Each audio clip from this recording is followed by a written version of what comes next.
Aking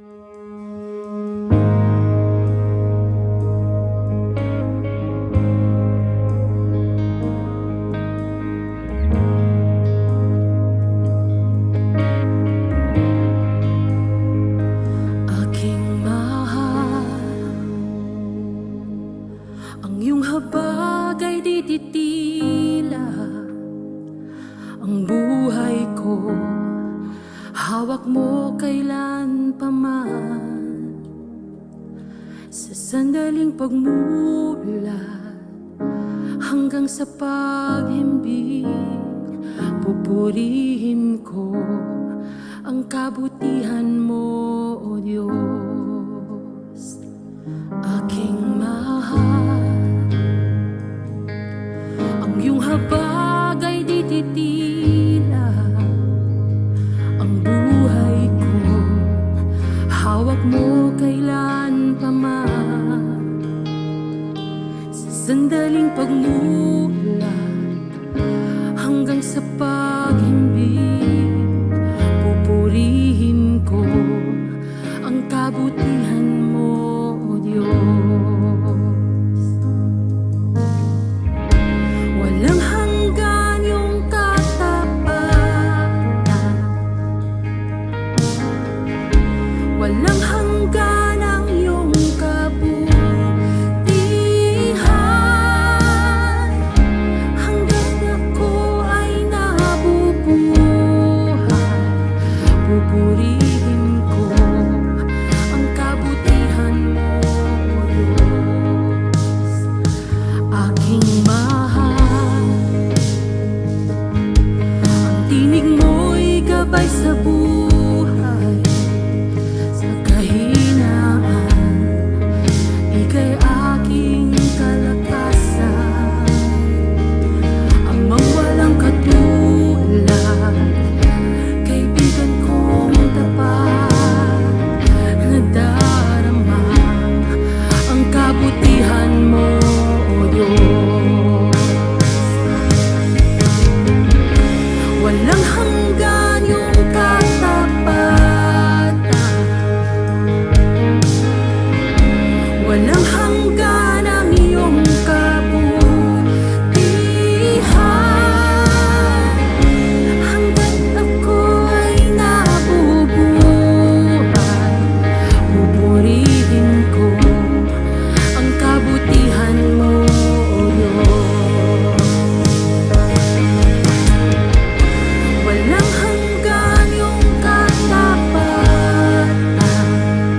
Kapatid at minamahal kay Kristo, binabati ko po kayo muli ng isang mapagpala at magalak na pananambahan dito sa Quirino Central United Methodist Church sa ating paggunita sa ika-4 na linggo ng pagkabuhay sa ating virtual worship. Sabi sa Kolosas Kabanata 3:11, manahan nawang sagana sa inyo ang salita ni Kristo.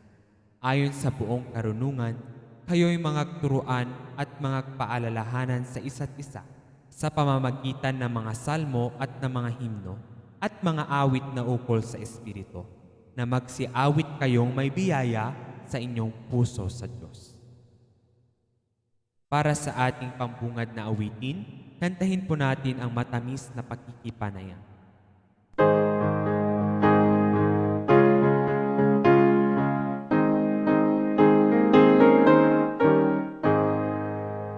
Matamis na pakikipanayam sa piling ng nagsasanggalang, laking biyaya't kapayapaan sa kanya'y nararanasan. Laya, ligtas sa pag-iingat at pangamba. Laya, ligtas ang nasa kamay ng nagadya. Sa piling ng tagapagsanggalang, anong tamis ng manananam. Diya'y ibig kong laging manahan, dahil sa pag-ibig na alay. Laya, ligtas sa pag-iingat at pangamba. Laya, ligtas ang nasa kamay ng nagadya. Walang alinlang at pagkatakot ang nasa kamay ni Jesus. Sa kanya'y may pag-asang lubos, ligtas ako sa sangtinukop. Laya, ligtas sa pag-iingat at pangamba. Laya, ligtas ang nasa kamay ng nagadya. Manalangin po tayo. Mapagmahal at dakilang Diyos, aming Ama na nasa langit, maraming salamat po sa patuloy na buhay na ipinagkakaloob niyo po sa amin. Sa proteksyon na binibigay niyo po sa bawat isa, lalong-lalo na sa pandemyang nararanasan namin. Bagamat wala po kaming face-to-face worship, hindi po ito hadlang para patuloy kaming magsamba sa iyo sa pamamagitan ng virtual worship. Pagpalain niyo po sana ang aming pastor, tulungan niyo po sa kanyang pagpapahayag ng inyong mga salita. Gayon din ang lahat ng dumalo sa aming virtual worship. Palakasin mo po ang aming pananampalataya sa inyo. Higit sa lahat, Panginoon, patawarin niyo po kami sa aming mga nagawang kasalanan, na maging karapat-dapat po kami sa inyong maraming pagpapala. Sa pangalan ni Jesus na aming Panginoon at tagapagligtas. Amen. Isang kagalakan muli na makasama po kayo mga kapatid at pinamahal kay Kristo sa ating pong iglesia ng Quirino Central United Methodist Church. Sampo ng mga kaibigan, mga kakilala, mga ka-faith po natin sa lahat po sa buong mundo, saan po kayo ngayon. So once again, welcome to our virtual worship dito po sa ating iglesia ng Quirino Central United Methodist Church as we gonna celebrate today our UMYF and 4th Sunday of Easter. Welcome and have a wonderful worship with our living God. Ating pong babatihin ang ating pong mga kapatiran kung saan sila po ay magdiwon ng kanilang mga karawan at mga wedding anniversary. Ipong araw, April 25, si kapatid Joseph Ilan Cairo, saka si Madam Cheryl Salvador. Ma'am, it's your birthday. God bless po. Sa 26 po, si kapatid Vanessa Romero, ni Inang Madam Concepcion Calpatura, at saka aking minamahal na asawa, si Mrs. Annalyn Flores Natividad. Happy birthday po. Sa 27 po, Kuyang, si Brother Solomon Delfran Dolor Jr., kahit po sa Canada, abot pong aming pong greetings and prayers sa inyo. And Iliana Maris de la Cruz. Sa 28 po, si Ethel Grace Lar. 29, si kapatid Kuyang Al Domingo.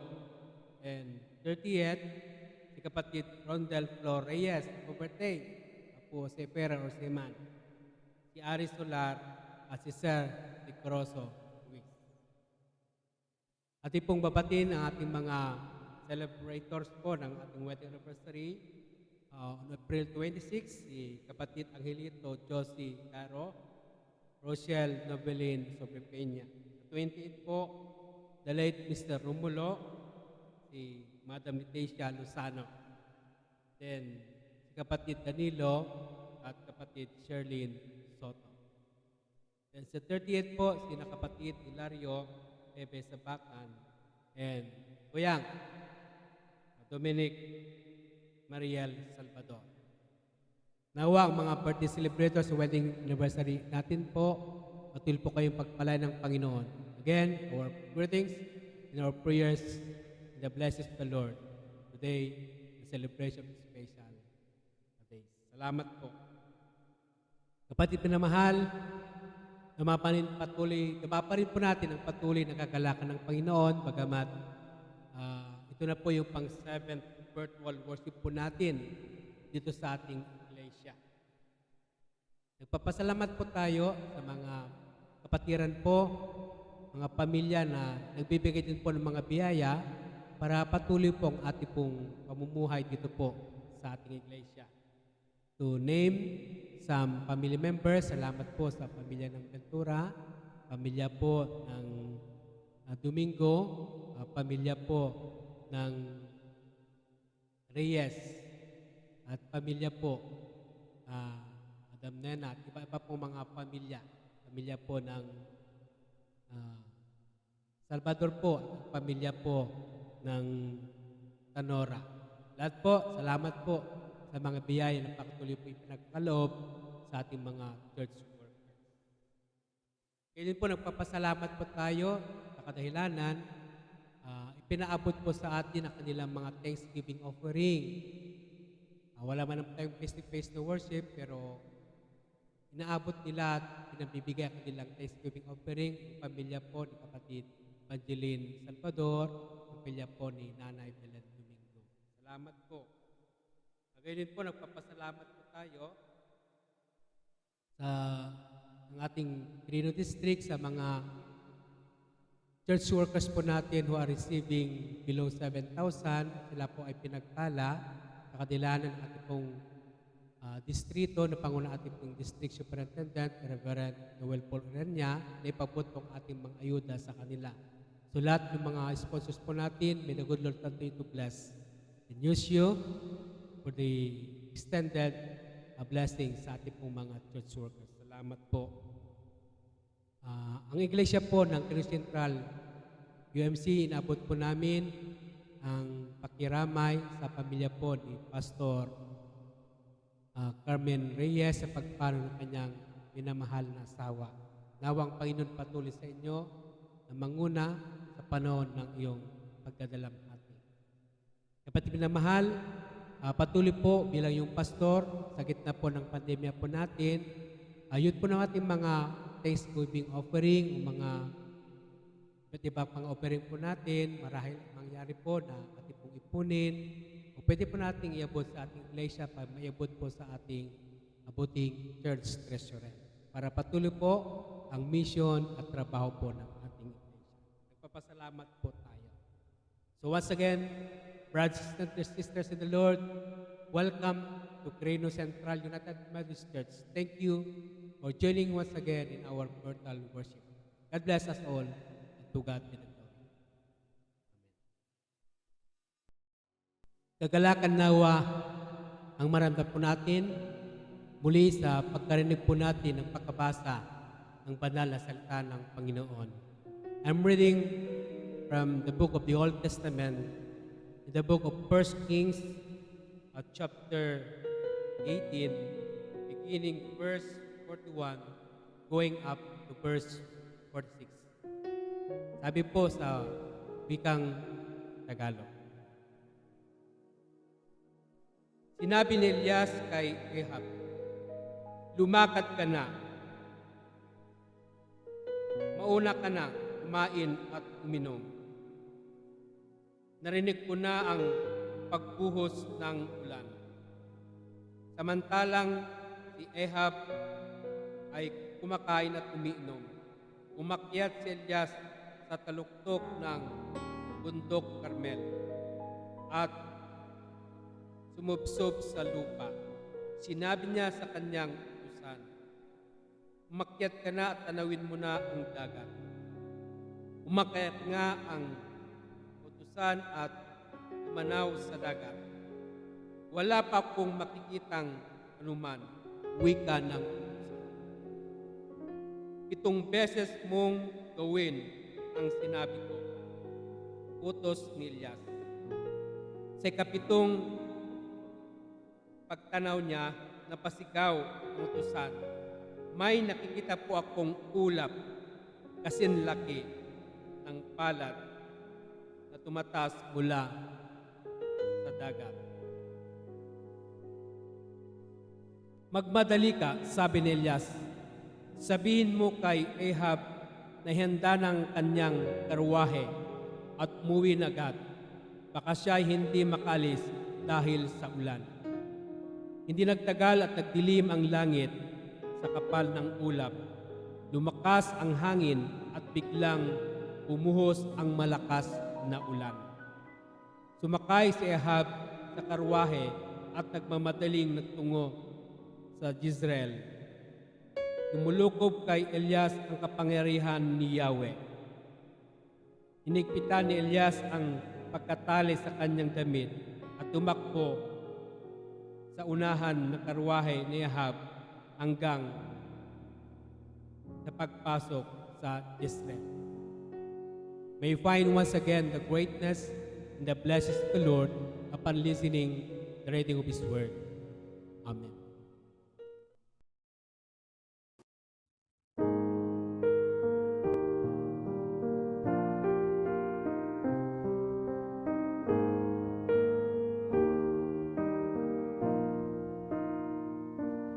Purihin ang lubos, Panginoong Diyos, ngalan mo'y sambahin.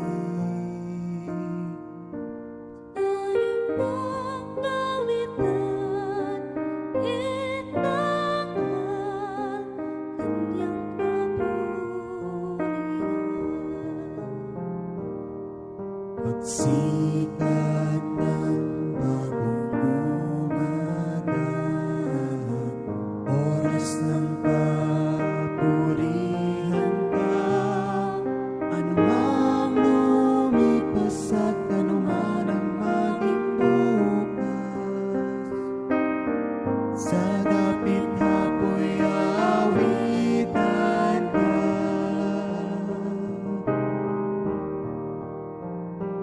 Purihin ang lubos, Panginoong Diyos, ngalan mo'y sambahin. Tayo'y magawitan, itanghal, kanyang kapurihan. Sa pag-ibig at kahabagan, biyaya mo'y handong yaman. Sa kabutihan mo kami mag-aawitan, laksang katwir ay papurihan ka.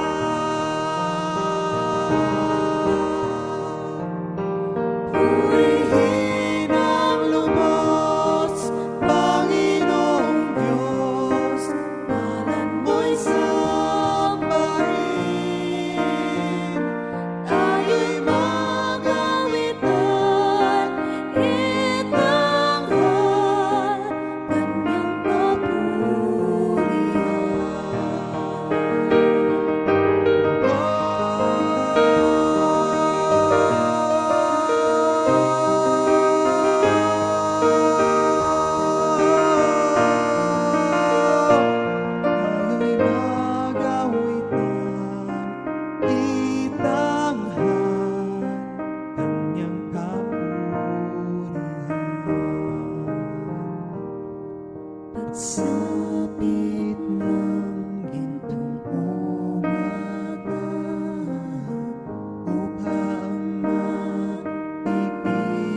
Okay, nagagalak muli, mga kapatid manamahal, na kasama po kayo sa ating pananambahan at pagpupurit papasalamat sa ating Diyos sa pamamagitan ng ating Panginoong Hesukristo.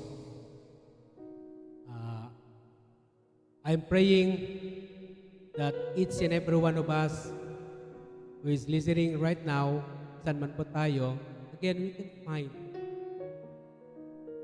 we can feel the presence, power, inspirations of the Lord. I would like to call our attention to reflect upon this passage of the Bible. And I entitled our message, Be Challenged by Nothing. Be challenged by nothing. Itong planet Mars po natin, if we want to reach that planet Mars, it takes 10 months to travel and reach planet Mars. There is a 120 million miles, the distance between planet Earth to planet Mars. So, ganun po kalayo at katagal ang pagbiyahe kung gusto po nating abutin ang planetang Mars. Kaya in year 1998, the American astronauts reached and found out planet Mars. Kaya papasalamat po tayo sa ating mga scientists, mga astronauts. They can now reach those planets. And you know what is in planet Mars according to these American astronauts? There is no water in that planet. Kaya tinatawag po ang planet Mars na red planet. So we all know, no water, no existence. Kung wala pong tubig, wala rin pong kabuhayan, kaya nabubuhay. So this is the very reason why our planet Earth is livable. Just because the presence of water. So we all know, 70% ang meron pong tubig dito sa ating planeta. 30% lang po ang lupa. So, doon natin makikita ang halagan po ng tubig. So, even in a man, tayo pong mga tao, alam po natin na our body consists of 70% water. Kaya kung nakasakit po tayo ng dehydration, yun, mawala pa tayo ng tubig, delikado na po yun. So sa ating pong context o kaya teksto sa umagang ito, we all know nations in Middle East, their biggest problem is the scarcity of water. Ayun po ang kahirapan doon po sa mga bansa ng gitnang Asya dahil sa kakulangan po ng tubig. Exactly the land of Palestine. Doon po sa kanila, it has no rain for 3 years. Matagal na wala pong ulan, 3 taon po. So what do we expect? So the people were seldom to take a bath. And their animals were starving. Namamatay po ang mga hayop doon po sa Palestina, yung kapanahonan po.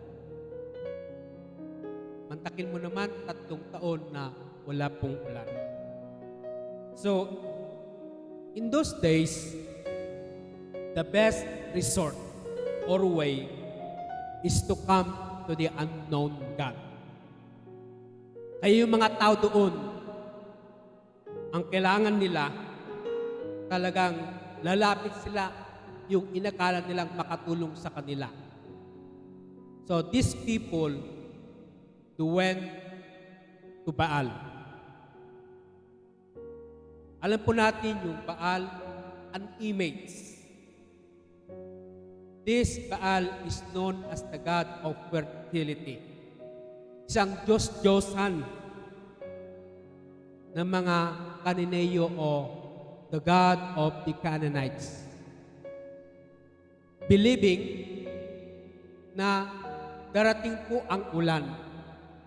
Kaya yung mga Israelita o kaya Hebreo, bagamat hindi nila kinikilala at hindi nila pinaniwalaan, ito ay labag sa kalooban nila at labag sa kanang relihiyon.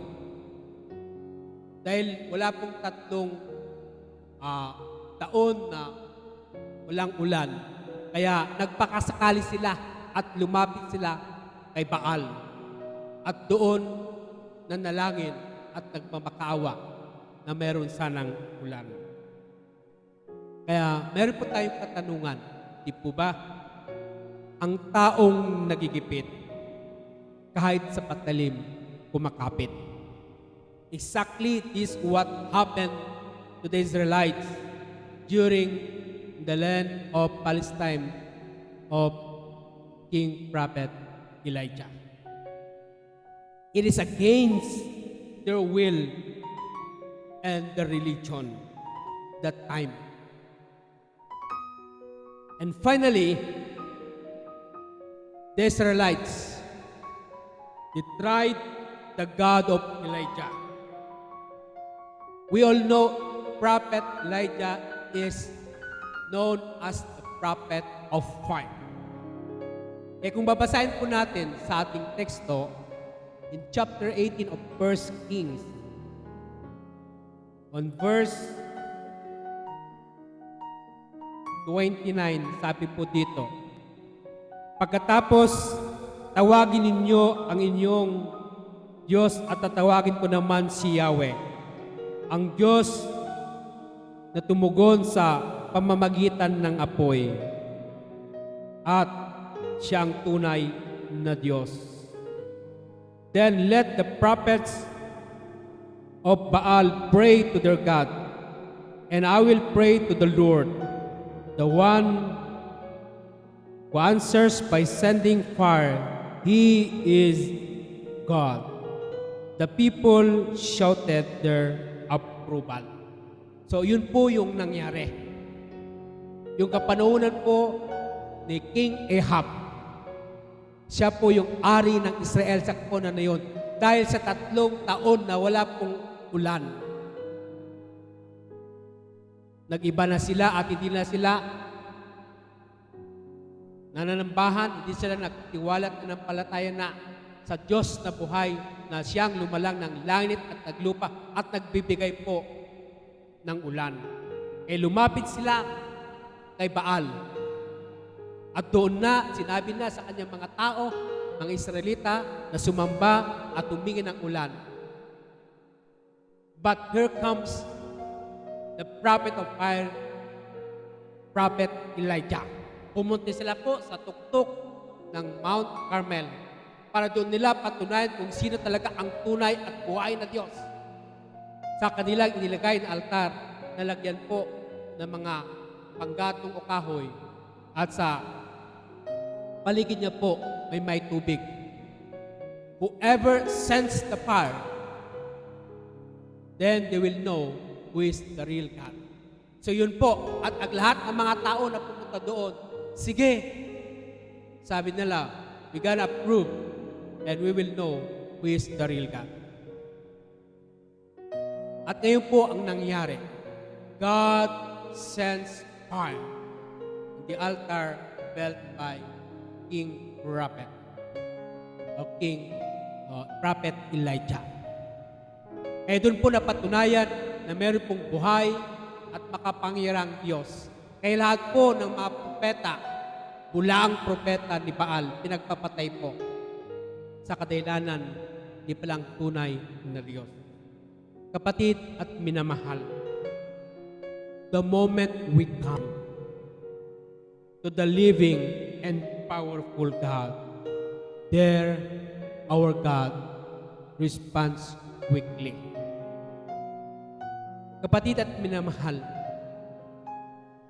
sa mga pagkakataon na tayo po ay lalapit sa buhay na Diyos, na katulad po ang Diyos na sinampalataan at paniniwalaan ni Propeta Elijah, doon po ang Diyos ay agad rumispende o ang Diyos ay agad sumaklulo at dumarating. Prophet Elijah talked to God at the top of the mountain, looking at the sea. Kasi nga 3 taon na walang ulan po. Kaya si Propeta Elijah, kinausap niyang Panginoon sa taas, ando sa Mount Carmel, overlooking the sea. Tanaw niya ang dagat. Isipin po natin, why sea? Bakit dagat? Hindi po ba alam po natin, clouds carry water from the sea? Tapos, meron pong tinatawag na process evaporation. So po, yung process of evaporation, di ba yung tubig tatas po, kaya meron pong napoform ng mga ulap. At yun, babagsak din at ulan po yun. And we all know all rivers are higher than the seas. Mas mataas po lahat ng mga ilog kaysa yung level po ng dagat. So to Elijah, the word nothing is never a language of this prophet of fire. Ito pong propetang na Elias na yan, sa kanya ang salitang wala, kailanman hindi lingwahe niya. He observed no clouds and no rain. Could you imagine 3 years, kapatid at minamahal? So what Prophet Elijah did, he keep on praying for 7 times. Paulit-ulit po siyang nanalangin ng 7 beses. Was there a time in our life where we talk and pray to the Lord 7 times? The same thing we are praying to the Lord. Meron pong ganon. So after 7 times praying the same thing with the Lord, this prophet of fire, Elijah, ano po ang meron sa kanya? Mantakin mo, kapatid at manimel, 3 taon na wala pang ulan sa kapanahunan sa lugar po ng Palestina, at yun po nangyari. 7 beses po siyang nanalangin. What is the big point in this passage? Knowing the prophet of fire, Elijah.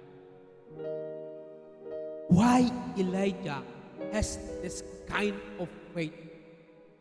Ano ba ang meron kay Propeta Elias na ganito ang klase kanyang pananampalataya?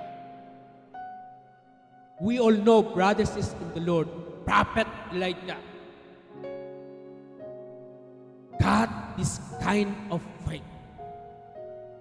He got it by persistence. Ang merong panampalataya sa kanya ay pananampalataya na makulit. Pamati nga na anus. Elijah has the faith that never be discouraged and never will be weakened. Na kailanman itong propetang Elias na ito, yung kanyang pananampalataya sa Panginoon, ay hindi po nanghihina. And he never gave up. Di ba alam po natin, sa libro po ni Apostol San Pablo in 1 Thessalonians chapter 5, verse 17, sabi po doon, pray without ceasing. What does it mean? Keep on praying and never give up. Patuloy na manalangin at huwag titigil o huminto. Isn't it the moment we give up, the moment we stop, the business is over. Wala na po. Kaya ganyan po kakulit si Propeta Elias kung bakit 7 beses siya na manalangin na magkaroon po ng ulan. A persistent faith.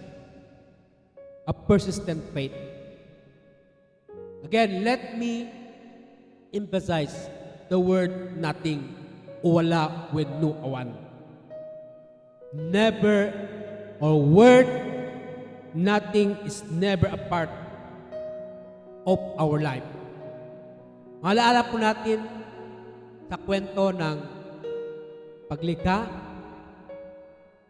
the creation story or account. Isn't it our living and powerful God when He created the heaven and the earth? From nothing to something. Naglikha ang Panginoon sa wala para magkaroon po ang isang bagay. Kaya meron pong tinatawag doon po sa Hebreo na ex nihilo. From nothing to something. Ganyan po, kapatid at minamahal. Kaya alalahanin niyo po yung pong servant ni Propeta Elijah. Tumanaw ka nga doon sa dagat. Prophet, wala po kong nakikita. Tumingin ka, wala po kong nakita. And 7 times, nasabi niya, meron po kong nakikita. A cloud as bigger than a handful. Meron po akong nakikitang ulap na kasinlaki po ng aking palad. At da makita ang ulap na sa tikadak na langit kaslatak. Ulap po. Apo Propeta Elias, yun po ang sabi ng utusan ni Propeta Elias. Kapatid at minamahal, be challenged by nothing. Be challenged with nothing. Because from nothing comes out something. And that something is the bare nature of God. Alalahanin po, ayan ang katangian ng Panginoon na Diyos na buhay at Diyos na makapangyarihan. Sa wala, doon lumilikha ang Diyos.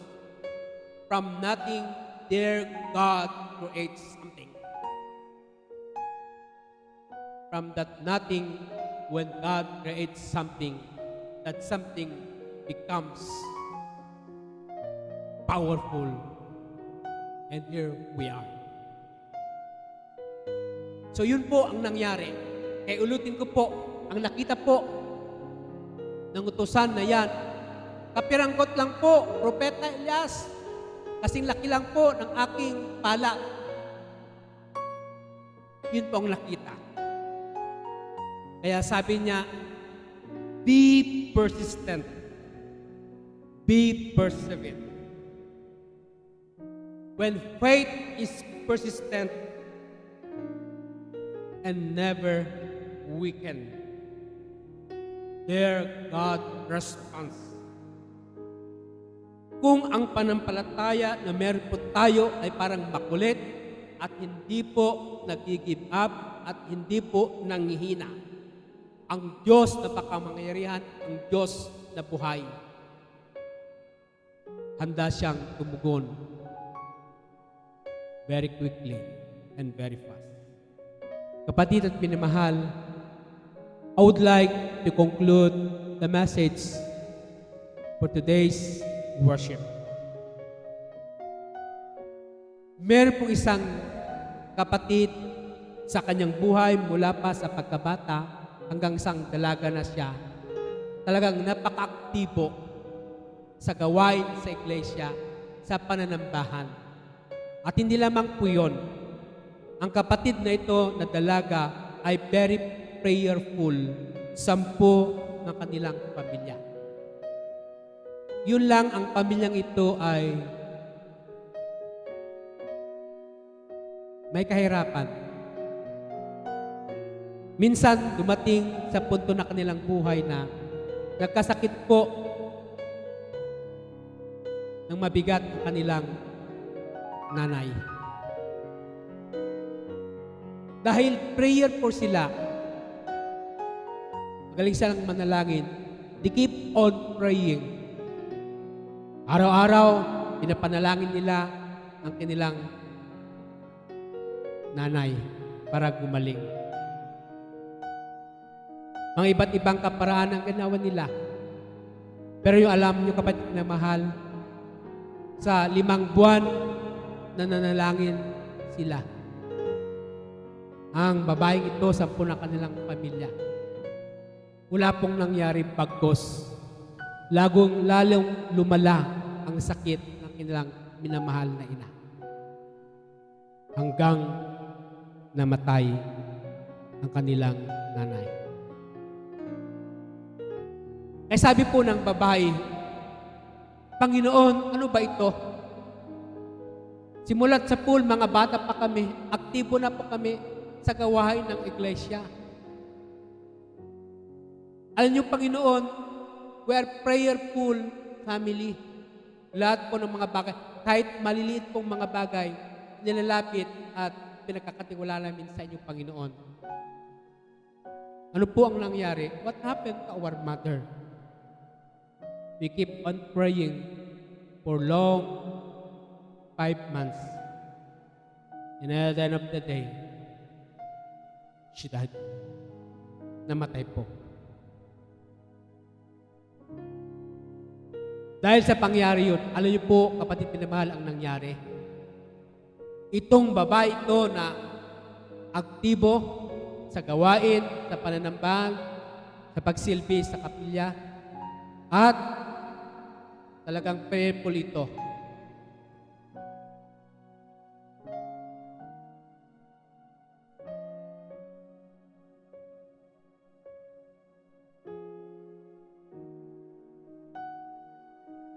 She abandoned the Lord. Tinalikuran niya ang Diyos. Hindi na siya naniniwala na may Diyos. She became an atheist.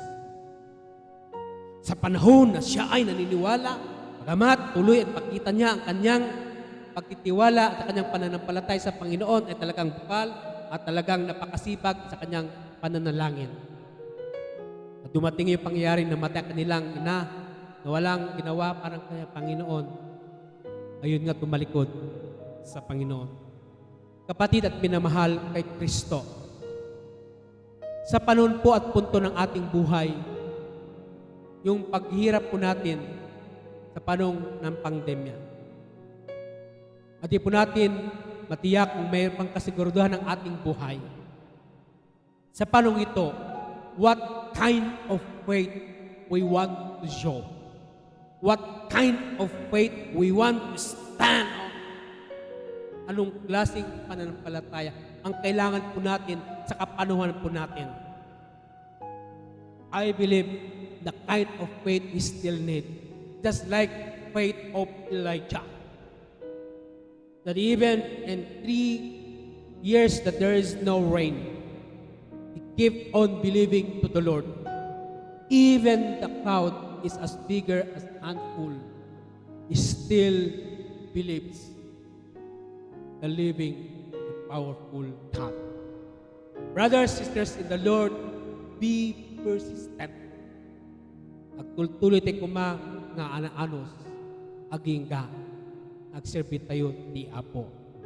Just like the word push.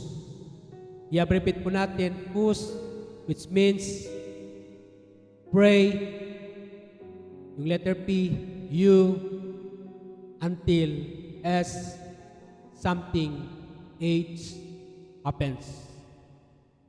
Push, pray until something happens. Pagpalawi nawa tayo ng Panginoon. To God be the glory. Amen. Para po sa ating mga handog, maaari po nating ibigay sa pamamagitan ng GCash o maaari po nating ibigay dito po sa ating kapilya. Sa ating pangwakas na awit, kantahin po natin ang matamis na dalangin.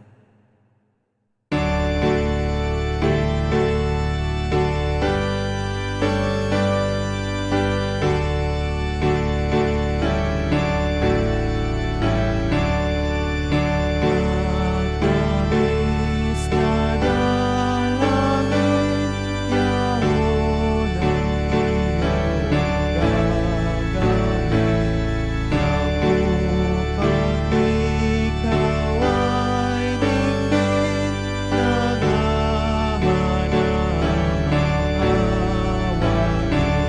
Huwag ka nang patutukso sa mga gaya ng hino.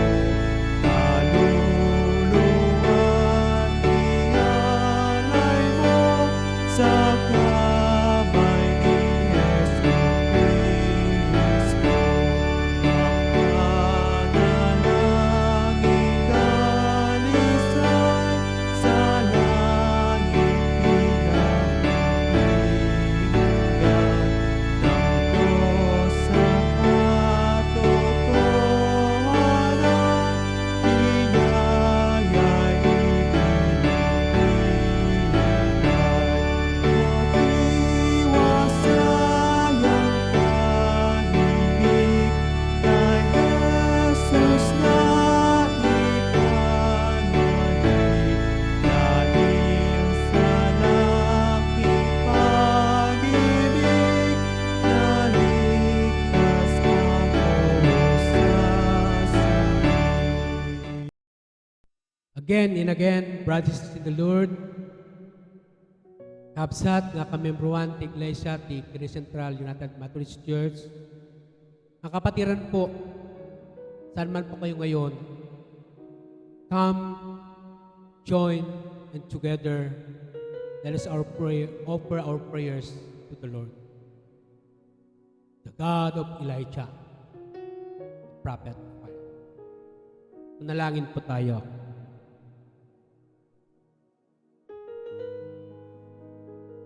Katulad po ng kapanahunan ni Propeta Elias, sa 3 taon na wala pong ulan, sadyang napakahirap.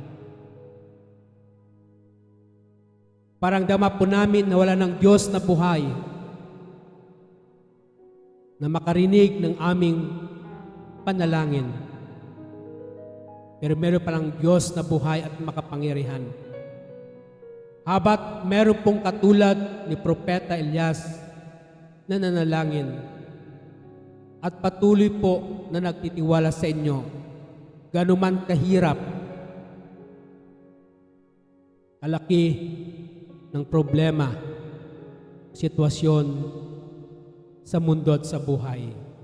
May Diyos na handang tumugon, handang sumagot sa aming panalangin.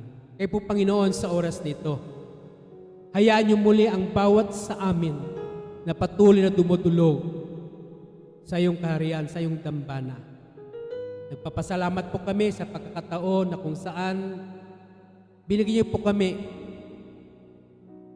para masambakan namin ng katotohanan at ng Espiritu. Nawa yung mga mensahe na pinapakinggan, magsilbing kalakasan, inspirasyon ng bawat sa amin, tinapay ng buhay, tinapay ng aming kaluluwa. Salamat po Panginoon. At tulungan niyo po kami na makahanap ng ganitong klaseng pananampalataya na katulad ni Propeta Elias sa kapanuhan po namin. Higit sa lahat, Panginoon, sa panahon na kami po ay naghihirap, dala po ng pandemya. Hindi mo sanawa kami manghina, bagkus patuloy po kami tumitibay, tumatatag, at tumalakas sa aming panampalataya. Panginoon, nagpapasalamat po kami sa oras na ito, at patuloy po kami nagsusumamo, at patuloy po namin ipinagkakatiwala ang mga anak, kapamilya, na malayo po sa aming piling at nagtatrabaho sa ibayong dagat. Panginoon, samahan niyo po sila. hawakan po ang kanilang makamay at patuloy po na pangunahan niyo po. Pagpalain po sila at patagin ang kanilang pananampalataya. And here we are at the Central UMC. We keep on praying to Almighty God. And again, we trust to you, to your unfailing hand. Lord, bless and lead and protect them.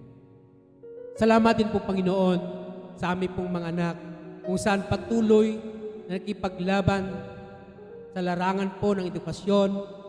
Salamat sa mga iba't ibang kaparaanan para lang matugunan po ang kanilang mga kailangan sa ngalan po ng edukasyon.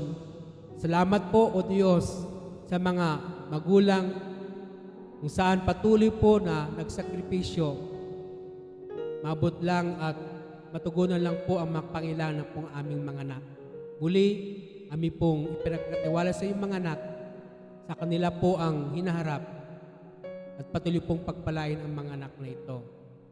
O Diyos, sa oras na ito, patuloy po na marami pong nagkipaglaban sa aming kaaway na COVID-19. Sa mga iba't ibang bansa, iba't ibang lugar, pamilya po namin ng aming iglesia at individual. We are directly affected this pandemic. Pero meron po kaming Diyos na buhay, na aming kanlungan.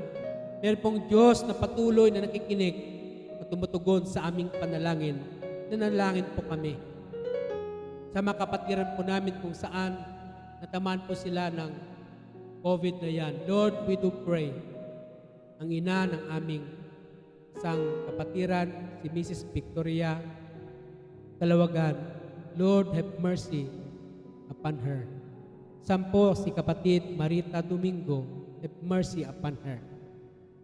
Salamat din po sa mga kapatiran na kung saan nakapag-recover din sila sa COVID-19 na yan. At marami pang kapatid na may sakit po, saan sila, Panginoon, sa oras na ito. Diyan ba sila kilang bahay, sa mga ospital, mga klinika. O Diyos, panalangin po namin yung mapagpalang kamay. In the mighty name of Jesus of Nazareth, Son of the living God. Lord, we know that you are God who does not change. You healed before, you healed today, you healed tomorrow. We trust to you sa mga kapatiran po na ito. Di po namin mapanalang, Panginoon, ang lahat na yan. Sa pangalan ni Jesus, naalaala po namin. Panginoon, ipo niyo po sila at patuloy po na pagalangin. Salamat po. Lord, we do pray ang pamilya po ni Pastor Carmen Malab ng Panang UMC, yung pagpanaw ng kanyang minamahal na asawa. Alam po namin ang bigat. Alam po namin ang kanilang pagkadalamhati sa oras na ito. We do pray, Almighty God, once again, praying for the Holy Spirit to send this family to console and comfort their time of bereavement, time of their sorrow. Panginoon, maawa ka po. Tulungan niyo po, Panginoon, ang bawat isa na membro ng aming iglesia, mga kapatid po namin, mag-anak po namin, saan man sila. Pagpalain niyo po ang mga trabaho, mga bukid. Salamat po sa panahon ng mag-harvest na. Salamat sa mga biyayang ito para patuloy na mabuhay po kami at patugunan po ang aming pangilang material sa buhay na ito. Ganito po, Panginoon, mga tanim at mga alaga po, tulungan niyo po, Panginoon, ang lahat na ito para patugunan ang aming pangailangan. Salamat sa mga may karawan sa araw na ito at sa linggong ito, sa kanilang mga wedding anniversary. Pinagkatawala po namin, Panginoon, na tulungan niyo po at pagpalain ang mga ito. Tulungan niyo po ang aming mga bansa. Napakarami pong mga narap ngayon na may bigat na problema. May banta po ng digmaan at naghihirap po kami sa kakulangan po ng mga bakuna. Lord, once again, heal our land. Heal our Mother Earth. Tulungan niyo po ang mga frontliners, mga security po namin, army po namin ng Panginoon. Tulungan niyo po ang bawat pamilya, bawat individual ng aming iglesia. Pinagkakatiwalaan na yung Panginoon at mauna kayo po sa amin. Higit sa lahat, patawad Panginoon kung minsan nanghina po ng aming panalangin at minsan tinatapat po kaming panalangin. Patawad po Panginoon. Sa lahat, pinabalik po namin at nagpapulit pasalamat sa pangalan ni Jesus, aming Panginoon at Kapagligtas. Amen and Amen. I'm calling everyone, brothers in the Lord, wherever we are right now, we're sitting, praying, worshiping, staying in one corner of our house or other side of the world. Let us remember today as we receive the blessings of God, the God of Elijah is known as the prophet of fire, whom God sends fire to testify that He is the living God, the most powerful. Even today, we claim that. May the love, the grace, and mercy of our Lord Jesus Christ, and the fellowship, the communion of the Holy Spirit be with us now and forevermore. Amen and Amen.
If you